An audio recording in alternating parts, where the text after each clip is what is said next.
What's going on, everyone? It's your boy JR. It's been a while since I posted a video, so without any further ado, let's begin. Let's give you an update on the bike. I bought this bike back in December of 2025 with just over 1,000 kilometers.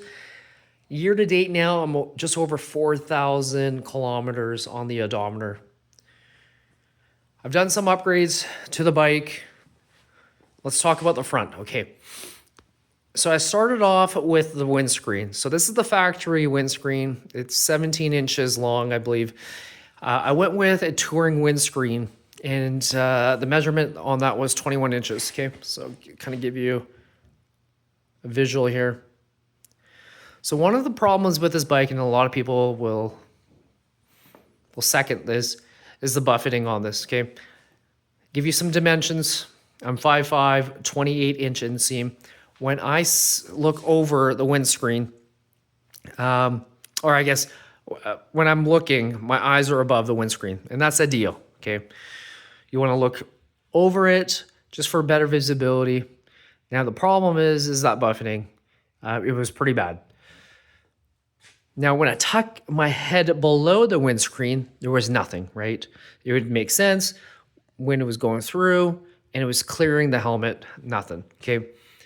So logically, it would make sense that if you go with a taller windscreen, it would do very similar.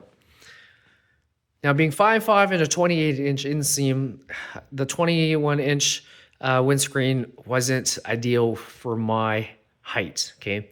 Maybe if I was 5'7" or 5'8", it'd probably clear perfectly, and you might be able to see over the windscreen. I wear prescription sunglasses, okay, or even eyeglasses. So that's one lens. And then my visor, I wear a full face helmet, and then that's 3 lenses to see right through. That's terrible. And when it rains, that sucks too. Like, you can't see through that. So I'm thinking to myself,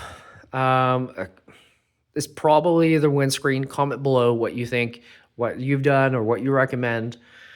I may have to go with something shorter than the 21 inch, kind of like a medium between like the 17 to 21. So let's give it like, I don't know, 19 inches. It might work. I did add the winglets over here. You can get them in 3 different colors. This one's black. You can get them in smoke or clear. I think having the black ones just makes it blend in well. Having that, game changer. A lot of the bad wind hits the jugs, and then it causes turbulence up here. So this one deflects it. I do notice that, not so much onto my chest and then onto the helmet. Speaking of helmet, I got 3 different helmets. So I use an AGV. That one works all right with the buffeting. Could be better. And then I got a Simpson helmet, terrible for buffeting. And then I got an open face. The open face was pretty good, but then again, like, just for protection wise, I would rather have a full face helmet. Let's talk about engine guard. So I added a SW Motec engine guard. This thing wasn't cheap, and it's very sturdy, okay? I've seen some engine guards on AliExpress or even Amazon, or just some, like, they're really cheap. Some other sites as well. And basically, these cheap ones, what they're doing is they mount it here, and then there's a bolt here, and the piping goes from here all around and over here as well. Now, the problem is that the bike is 400 kilos, okay?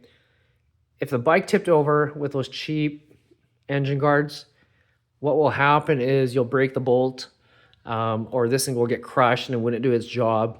Some of the cheap ones as well that I've noticed is that one side looks all right, the other one is all misaligned. But look at the brackets here. So again, the cheap one would hook up onto there, So these guys would go together and then it would hook up on there. But look at the bracket, it hooks up over here. So that's onto the frame. And then over here as well to the frame. And then over here as well. Look at the protection. So cheap ones again have, like this is steel, okay? The cheap ones would be like aluminum. I think it is very, or is it iron? I can't remember, but very, very thin metal. So the welds on here are very nice as well. Looks good, high quality, very easy to install. Like I'm not mechanically inclined by any means, but this was pretty easy to install.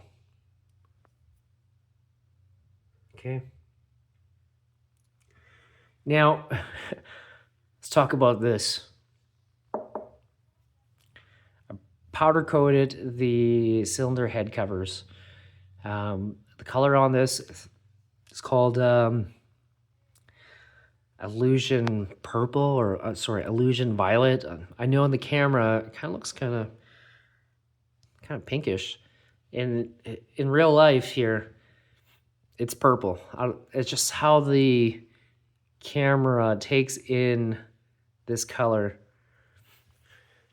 So that's it so far for mods. You know, I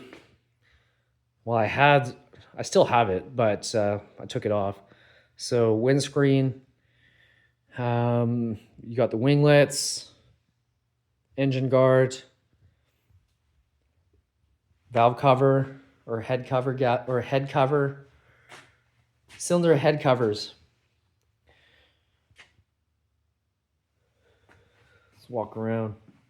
Man, this bike is gorgeous. I love this rack. You do have the sissy here, right, for your passenger. I do have a touring bag, so this is nice having this on here.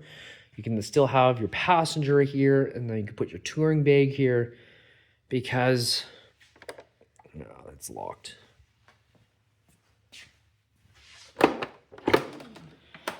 This is pretty small. You can't really put much in here. So having that touring bag, it's great. That's cool. Future upgrades, what I plan on doing to the bike, I want to keep the bike for at least a year. If I can keep the bike for at least a year, I'm going to change the exhaust. Just so it's a little bit louder. Loud exhaust, save lives. In town, I'm blasting the music. I'm blasting this Marshall speakers. I don't care what people think. You know, at least you can hear me beside your vehicle. And then let alone, once I get a full system on here, that's going to be nice. And then after that, I'm going to get the, or I guess before the pipes, I'm going to get the BT Moto tuner with the DNA air filter and then the pipes all in one. The great thing about having that BT tuner is that you don't need to send in your ECU for programming. As you start putting the parts in, it actually relearns. So, and that'll be it for this bike.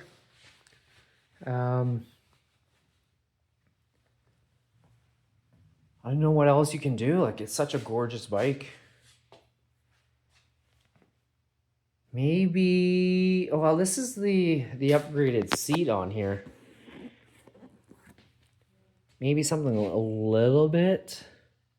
Customize the cushion there.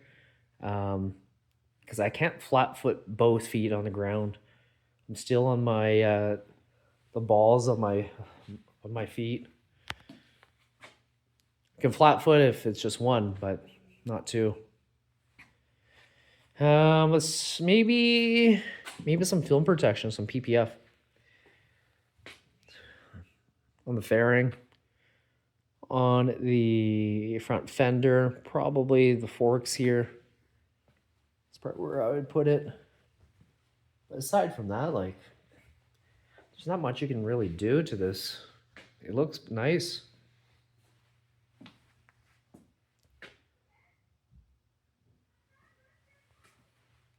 All right, you guys, I want to bore you guys with the video here. Just want to give you guys a quick little update on the bike. Stay tuned for more videos. Chat soon. See ya. Bye.